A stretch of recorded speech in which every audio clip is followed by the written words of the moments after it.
Baik, bismillahirrahmanirrahim. Assalamualaikum warahmatullahi wabarakatuh. Perkenalkan, nama saya Robi. Saya adalah mahasiswa Prodi Sistem Informasi UT UPBJJ Kota Pekanbaru, UT Pekanbaru. Nah, kali ini saya akan menjawab tugas 1 dari matkul analisis dan visualisasi data. Nah, soalnya seperti ini. Nah, tadi ada data yang sudah disiapkan, jadi kita akan memasukkan data ini ke dalam aplikasi R, lalu mencari pertanyaan-pertanyaan yang sudah diberikan. Nah, oke, bisa dibacakan sendiri ya, soal-soalnya bisa dibaca sendiri di sini. Terus lanjut kita masuk ke aplikasi R ya. Nah, kita masuk ke aplikasi R-nya, lalu untuk yang pertama di soal nomor 1. Soal nomor 1 ini kita harus memasukkan dahulu data-data yang sudah diberikan. Nah, data-data yang sudah diberikan di soal, ada juga yang diberikan format Excel-nya tuh di e-learning. Nah, jadi caranya kita masukkan satu persatu data yang sudah diberikan. Nah, di sini misalkan ada 4, kecepatan 4, itu kan jarak berapa gitu. Ini ada di sini. Nah, terus ini lebih kurang ada berapa data? 25 kali 2 ada 50 data. Nah, di sini ini akan kita masukin satu persatu ke dalam aplikasi R. Nah, untuk mempersingkat waktu, kalau saya masukin satu itu kan lumayan lama nih. Jadi saya sudah memindahkan datanya. Ini ada di sini ada kecepatan dan jarak, masing-masing ada 50 data. Jadi tinggal saya kopikan saja di sini untuk kita input masukkan ke dalam aplikasi. Sudah terbuka, tinggal kita masukkan atau dipastikan di sini. Nah, kalau sudah seperti ini, tinggal kita enter. Nah, ini sudah masuk. Nah, dia bakalan muncul di sini. Tekan aja ini jarak kecepatan yang di sini. Nah, ini sudah masuk ke sini. Lalu tinggal kalau datanya sudah kita masukkan, tinggal kita masukkan rumusnya. Nah, ini yang ditanya apa? Rata-rata kecepatan sama rata-rata jarak yang ditempuh. Berarti rata-rata dari kecepatan mobil sama rata-rata jarak, terus standar deviasi untuk jarak. Standar deviasi untuk jarak. Jadi kalau untuk rata-rata kita menggunakan rumus mean atau min. Oke. Terus yang pertama itu tadi apa? Kecepatan. Oke. Min kecepatan. Sudah kita enter. Nah, maka kecepatan rata-rata ialah 17,5 km per jam. Sudah ada nih.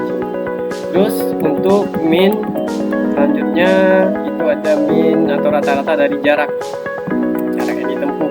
Kita lihat di sini jarak. Tinggal kita enter. Terus tadi yang terakhir adalah standar deviasi ya.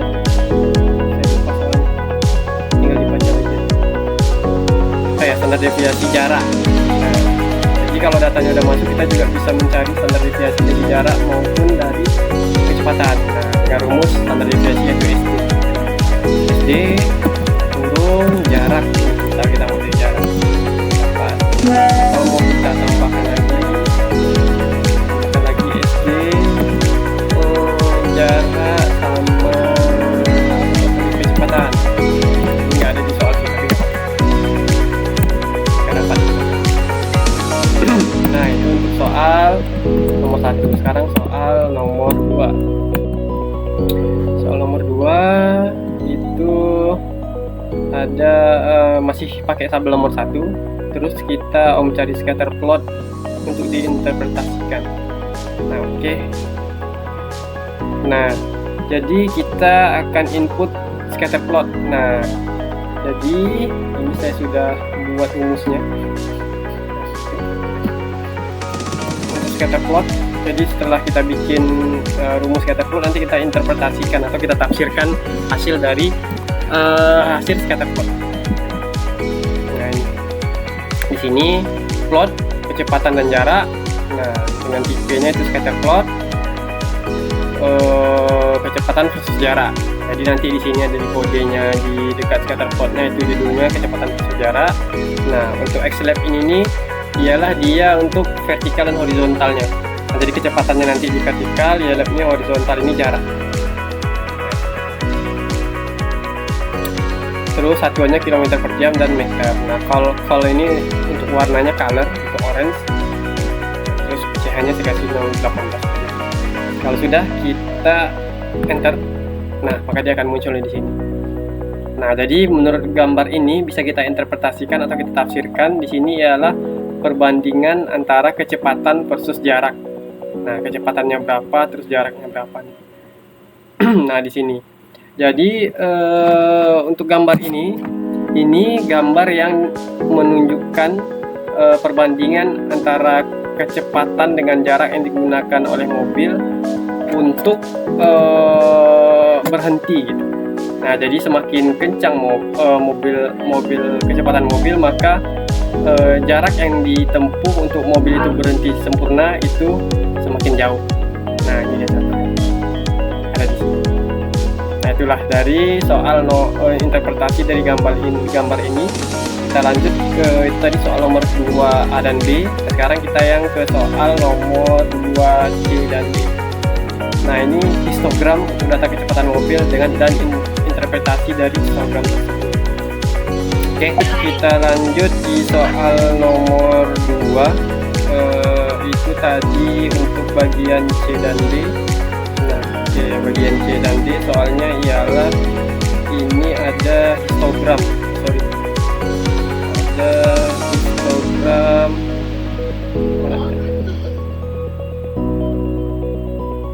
histogram untuk kecepatan data kecepatan mobil dengan interpretasi dari hasil histogram tersebut. Oke. Jadi untuk rumus dari histogram yaitu nilai kecepatan di sini sama, saya akan mengkopikannya kembali untuk penghitungan waktu. Kita masuk ke Studio kembali, lalu tinggal kita masukkan di sini. Nah, sini X-lab-nya itu kecepatan. Nah, tapi di sini X-lab kecepatan di sini. Nah, berarti dia yang vertikal. Kalau yang untuk jarak itu berarti dia yang Y-lab atau yang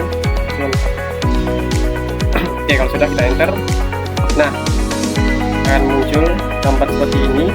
Nah, di sini adalah frekuensi atau banyaknya pengendara, dan ini adalah kecepatan dalam satuan kilometer per jam. Nah, di sini bisa kita lihat dari data yang sudah disediakan, ini bisa kita interpretasikan atau kita pahami di sini bahwasannya data ini menunjukkan data pengendara yang berbanding dengan kecepatan mobil. Jadi di sini rata-rata dari banyaknya frekuensi ini mereka membawa mobilnya dengan kecepatan rendah. Hanya beberapa yang kecepatan di atas 100 sampai 120. Rata-rata hanya 40 ke bawah nih, lebih kurang. Nah, jadi dapat kita interpretasikan bahwasanya data ini ialah data dari pengguna kendaraan dengan kecepatan rendah. Nah, di sini. Nah, itulah jawaban dari soal nomor 2C dan D. Oke, kita lanjut ke soal nomor terakhir, yaitu tentang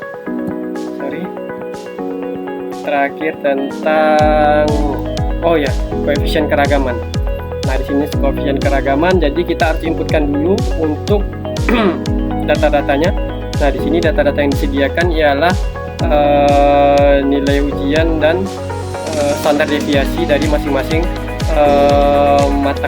mata pelajaran, yaitu ada MTK dan juga bahasa Inggris. Nah, lalu kita inputkan dulu datanya di aplikasi RStudio. Nah, untuk singkat waktu, jadi saya kopikan lagi karena saya sudah menginputkannya sebelumnya.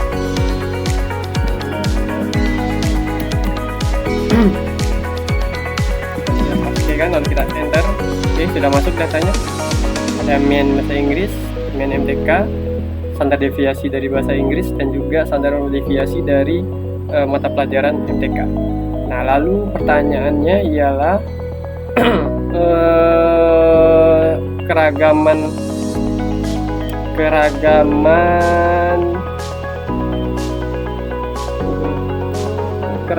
koefisien keragaman. Koefisien keragaman untuk nilai matematika dan bahasa Inggris sama. Nah, jadi tinggal kita inputkan aja rumusnya. Rumusnya ialah CV atau koefisien, kalau bahasa Inggrisnya coefficient variation dari MTK dan bahasa Inggris. Nah, rumusnya ialah standar deviasi dari matkul dibagi dengan rata-rata matkul dikali 100. Nah, inilah ya. Oke, kita kopikan aja lagi ini, lalu kita enter. Nah, sudah masuk nih datanya. Kalau sudah, tinggal kita panggil atau kita print. Kita print datanya. Nah, kalau sudah, tinggal kita panggil cv _npk, enter. Nah, inilah dia data dari coefficient variation atau coefficient keragaman. Nah, ada cv npk, tinggal sama cv yang bahasa Inggris, tinggal di enter. Nah, sudah. Nah, oke. Mungkin hanya itu aja dari saya. Lebih dan kurang saya mohon maaf. Jika ada yang salah, silahkan dikoreksi. Oke, sekian dari saya. Atas perhatiannya saya ucapkan banyak terima kasih. Wassalamualaikum warahmatullahi wabarakatuh.